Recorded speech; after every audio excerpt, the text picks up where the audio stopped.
Olá, tudo bom?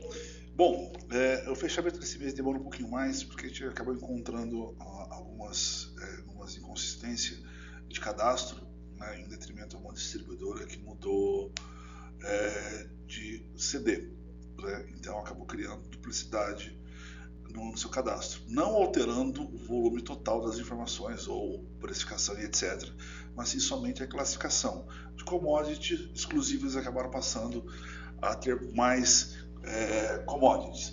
Isso acabou interferindo um pouquinho na distribuição de mercado, mas todo o restante ficou inalterado, ok? Bom, vamos lá. Aqui vamos falar um pouquinho sobre o sell-in, ok? Quando a gente observa a distribuição de mercado, a gente continua verificando que não está tendo grandes alterações de um ano para o outro, mantendo-se muito discreto, né, esse crescimento dos commodities de um ano para o outro, né, bem como uma redução bem leve, né, aqui nos exclusivos. Isso é interessante. Por que é interessante? Quando a gente observa precificação média de sell-in, o preço médio dos produtos que estão sendo adquiridos. A gente vê no tempo uma queda dessa precificação. Né? Isso pode ser em detrimento a mudança de mix ou redução de preço de uma maneira geral.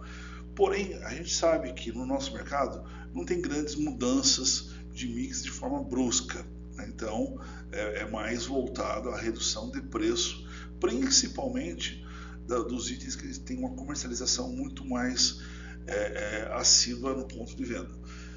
Então, a gente olhando aqui, né, a gente sai de 108 para 87 reais em média commodity e o exclusivo de 452 para 387.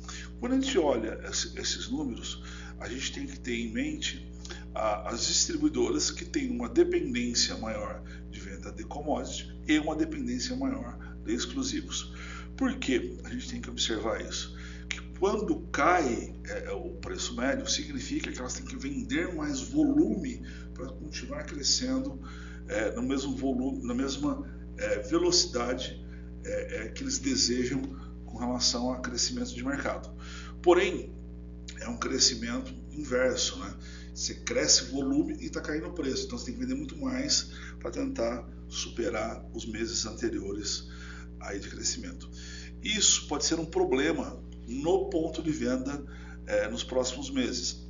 Por quê? Porque ou você está estocando esses produtos, né, ou você está criando uma barreira para você vender depois. Esse estoque que você acaba fazendo aí no ponto de venda, às vezes não tem a saída desejada, né, para puxar essa demanda conforme a necessidade de entrada na farmácia. Quando a gente já observa a quantidade de itens por notas fiscais, vem se mantendo praticamente.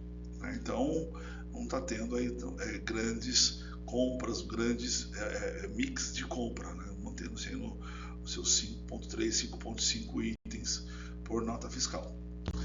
Bom, aqui é a novidade, né, que a gente vai estar colocando nos próximos fechamentos mensais. Vamos mostrar o top 5 insumos, sell-in, né, geral, para vocês entenderem como está sendo a movimentação, né, algo interessante no segundo quarter, ali de 23, foi a queda do C2, né, em detrimento à posição do quarter anterior.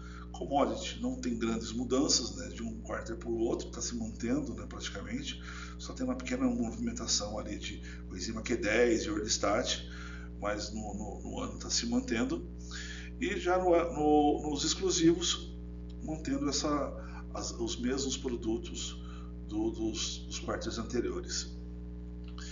Vocês que têm a ferramenta, né, vocês que têm o FOMERC, conseguem visualizar muito bem os shares de cada produto e identificar exatamente o quanto cada um está levando de mercado, ganhando de mercado, de um quarto para o outro, de um mês para o outro, e tomar as devidas decisões e montar seus devidos planejamentos.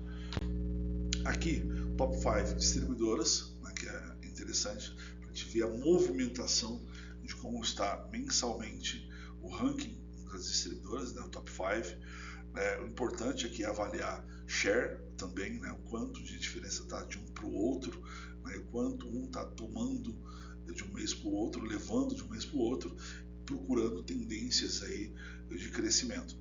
Mesmo que alguns mantenham uma determinada posição ou tenham uma leve queda no crescimento, o importante é saber o quanto de diferença se pode recuperar de um mês para o outro e qual é o perfil, né, de venda também dessas distribuidoras. Vamos lá. Aqui vamos começar a falar um pouquinho sobre sellout. Tá? Sellout é algo bem importante, né, que a gente já sabe, né, que acaba definindo toda a puxada aí do sell-in. Algo que a gente vem notando e observando no mercado e estudando também com certeza é o crescimento ou a queda do sellout, o quanto reflete no sell-in, né? O timing desse casamento, desse crescimento do sell-in, sellout com relação ao sell-in. Tá? A gente observa que de um mês para o outro, né, quando o sellout aumenta, né, no mês seguinte o sell-in aumenta também, né, em detrimento da redução do estoque. Porém, a gente tem que observar aí perfil de portfólio para fazer essa reposição nos meses seguintes. Né? Então isso é bem interessante. Aqui a gente marcou, né, em vermelho tracejado o mês de maio comparado com os anos anteriores e observa-se que no mês de maio de 23 teve a maior taxa de crescimento em detrimento ao mês anterior. Lembrando que janeiro é base 100, né, então a gente acumula de janeiro até dezembro e vai fazendo comparação mês contra mês para a gente ver. Já no gráfico, né, observando ali, né, na linha tracejada também com a setinha verde, a gente percebe, né, que ele acompanha a tendência de 22 praticamente, que é um crescimento no mês de maio.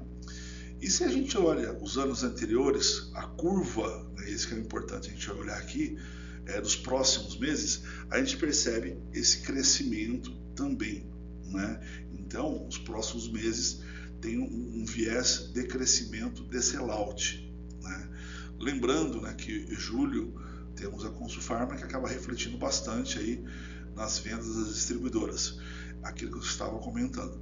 Então tem um sell-in elevado em julho, refletindo o sellout em agosto. Isso é bem bacana, né? E a gente observa também algo que a gente tem que começar já a olhar com mais carinho, seria os meses pós-feira, né? Que seria setembro, outubro e assim por diante. Que a gente tem essa queda, olhando os anos anteriores aí para tentar evitar e tentar ser um ano de crescimento até dezembro. Bom, aqui nós temos a evolução de forma a resumo, né? Um resumo do sellout de um ano contra o outro, né? Por exemplo, aqui nós temos janeiro de 2018, janeiro contra dezembro caiu 5%.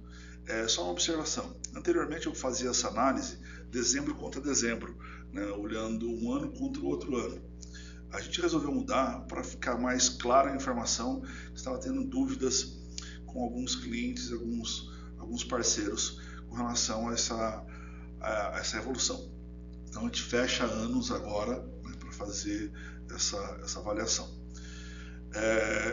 Janeiro de 2018 contra dezembro, né, caiu 5,6%, 19 subiu 2,7%, 2020 15%, 2021 42%, 2022 caiu 10,5% e agora já estamos 23 year to date, né, janeiro a maio, 22,7% de crescimento, revertendo a queda que estava apresentando no mês anterior.